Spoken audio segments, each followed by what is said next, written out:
Right, good morning gentlemen.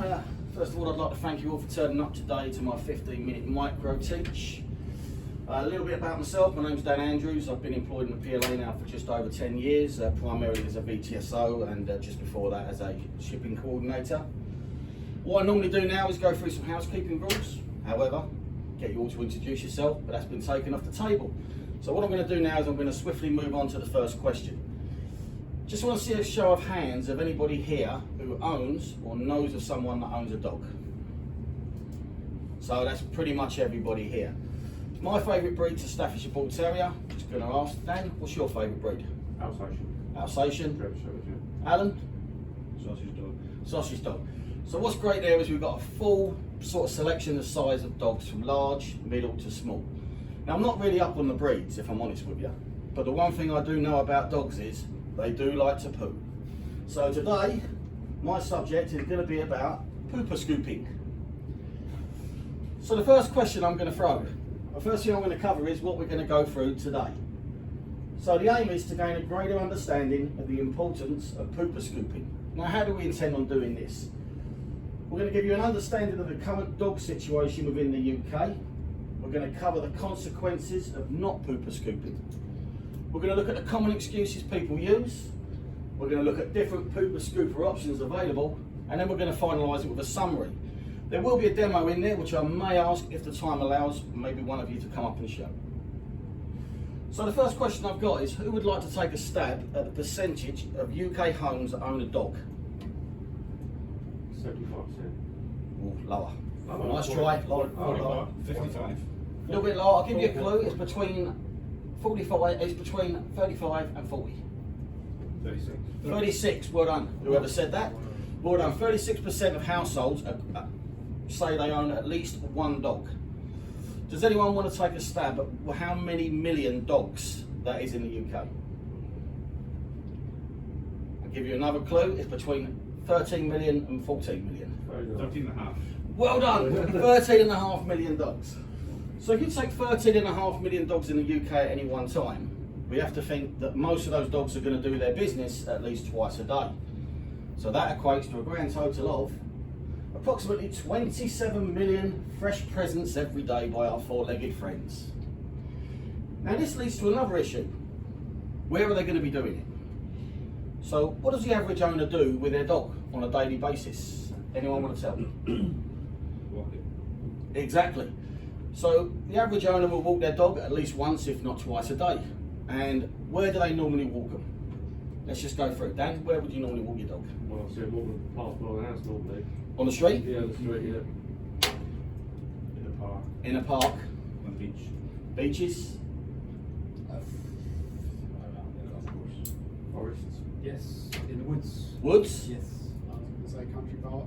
That's close enough, but what have all these places got in common? Exit areas. Outside? Exactly that, John, well done. They're all public spaces. Now, does anyone want to give me a definition of what a public space is?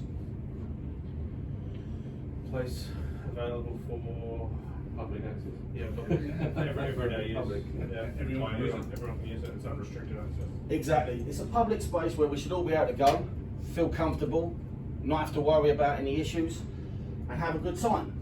So what I'm going to do now is I'm going to cover a few of the consequences that we can encounter through not picking up and not pooper scooping. Now these can range from minor to quite major issues. And first I'm just going to cover a minor one and probably the most common. Now I'm sure every one of us has been in this scenario. We've been walking through the park, life's great, birds are singing, sun's out, not a cloud in the sky, coffee in hand or ice cream. All of a sudden you're walking along, you look down hoping to see that you've just trodden in a big pile of mud, but you know you haven't. And you look down and you think, oh no, it's not mud, it's little old Flopsy's Winterlock dinner from last night that the owner has kindly left for you to tread in. Now it's not really a big deal, it's an inconvenience, but it's not terrible. The worst case scenario now is you're found walking around the park doing a very poor Michael Jackson moonwalk, trying to get it off your shoe. Plus of course when you get home you've got to explain why your brand new trainer smells like you know what. But this leads us on, if that was a pram, imagine a pram being pushed through the park and goes through exactly the same thing, pram wheel, or even worse, a child playing in the grass, crawling around, puts his hand in it, can lead to bigger problems. So moving on to one of the more severe consequences of not pooper scooping is, believe it or not, the transfer of diseases from dog poo to human beings. Now this is actually called zoonosis, and it can be transferred in two different ways. One by bacterial infection and one by parasites. Now the bacterial infections, there's quite a few of them, ranging from E. coli to Salmonella. And generally the symptoms show themselves within a couple of days, stay with you for 2 to 7 days, and normally you get over it. On average, you experience severe diarrhea, vomiting, stomach cramps, fever, tiredness, but generally you get over it. But for people with low or weak immune systems, this can often result in death. Now when it comes to the parasite one, we have a really severe one called roundworm. Now the roundworm is also included hookworm and whipworm. Now this particular larva can burrow its way into the body, and once it's in there, it can go into the brain, lungs, kidneys, livers, hearts or eyes, and is responsible for blindness in a lot of young children. So as you can see, we can go from the minor consequences right the way up to the major. Now even though we have these consequences and people understand it, people still go around making up excuses why they won't poo pick. I've heard excuses such as, my dog's only small. Why do I need to pick up? They're like little Maltesers. Doesn't matter, the smallest poop can cause any of these issues. I've heard the excuse that, why do I need to pick it up? Poo is biodegradable, it rots away. It's not a lie, it does, but would anyone like to hazard a guess on the average time frame for a dog poo to biodegrade into the soil? I know it's a long time. You can't put it in a recycle. That's it? Anyone? I'll say 8 months. Not that long, No. believe it or not. About a year. No, 3 shorter than months, that. 3 months. It's roughly 9 weeks. They reckon on average 9 weeks in the right conditions. Average dog poo will biodegrade. So if you take our previous calculations, and we're looking at 27 million fresh presents every day, times that by 7, times that by 9, works out close to 2 billion fresh little presents laying around for you. Almost like walking on a minefield. I've also heard the comment, well, I just can't be bothered.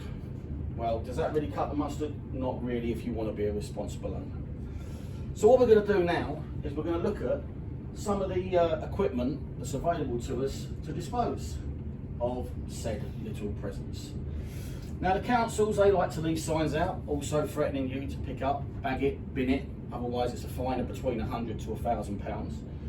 But I think it's a bit like a speeding fine. It's only valid if you get caught and you can prove it. People quite often turn around and say, you know, why should I pick up?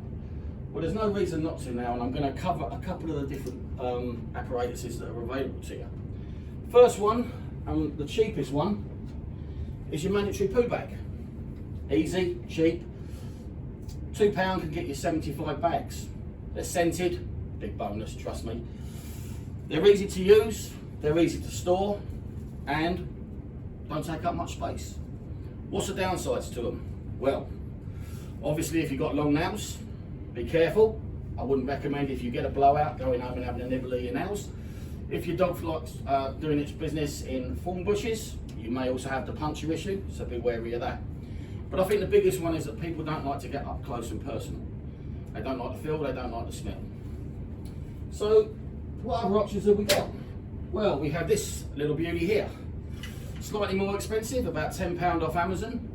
Nice and easy to use. Advantages of it: keeps you away from the actual substance itself. Don't have to bend down so far. It's reusable, you just replace the bag. Downsides of it, it's a little bit more expensive. It's about, as I say, £10 on Amazon. So what I'm going to do now is a little demonstration for you where we can show both of them. So there you are, having you a nice little friendly walk with Killer. He's walking along. Ah, lovely. All of a sudden, Killer. What have you done? Killer looks at you, you look at Killer. Killer looks back at you and says, hey, I've done it, you clean it. So, what option am I going to use? Well, I'm going to go with the simplest one, the poo bag. Unravel. Rip. Nice and simple. unfold, hand on the inside, walk over, pick up, flick round, tie a knot, and then dispose in an allocated poo bin. When I say a poo bin, this does not include a tree. Do not throw it in a tree. I have seen them hanging there. Do not throw into the bushes. They take longer to degrade. So that's how that one works. Nice and simple. Again, downside, you're up close and personal. Is it biodegradable? The bags are biodegradable, yes. Again, same nice little present that Killer's left you. I'm going to try and use this one, but obviously because this is a solid surface, it may not pick up. But you basically walk over. It's now in there, nice and easy. Pull the bag up, one thing, and again, just take it to the nearest poop receptacle and dispose of in the correct manner.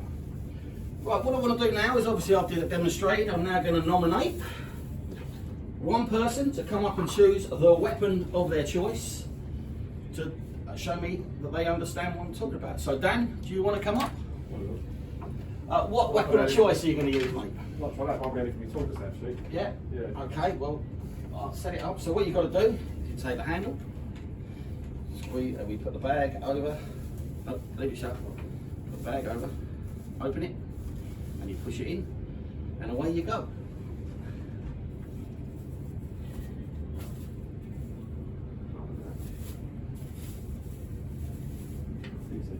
There you go. Simple, isn't it? So really, when you're looking at this, there is absolutely no reason why we should not be pooper scooping and picking up after our animal. So I'm just going to recap and go over a couple of questions for you. Anyone can answer this. Can you catch diseases from dog dirt? Yeah. What two different types of forms can it come in?